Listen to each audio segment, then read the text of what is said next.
अस्सलाम वालेकुम दोस्तों, ये आप लोग देख लीजिए बिल्कुल फ़्रेश आम लगे हुए। आज 30 अक्टूबर 2024 है। मैं अपने दोस्त के घर आया हूँ। मैं आपको दिखा देता हूँ जी। ये इनके वालिद साहब को आज से 40 साल पहले महकमा ज़राअत लाहौर से गिफ्ट किया गया था ये पौधा।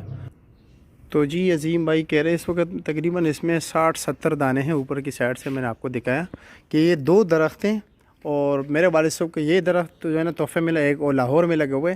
जो दूसरा दरख्त है उसकी खासियत ये है कि उसके हर टहनी पर जो है ना आम के मुख्तलिफ जितनी भी वैरायटीज़ हैं ना, हर टहनी पर अलग अलग वैरायटी लगती है। पौधों से इनकी मोहब्बत है, आप देख सकते हैं माशाल्लाह।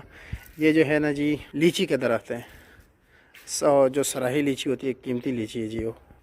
ये लेमन है, बाकी भी माशाल्लाह पौधे बड़े ज़बरदस्त लगे हैं जी। अजीम भाई जो है ना कच्चा आम नहीं उतारते, दरख्त पे पक के जो है ना खुद जब गिर जाए तब जो है ना मेहमानों को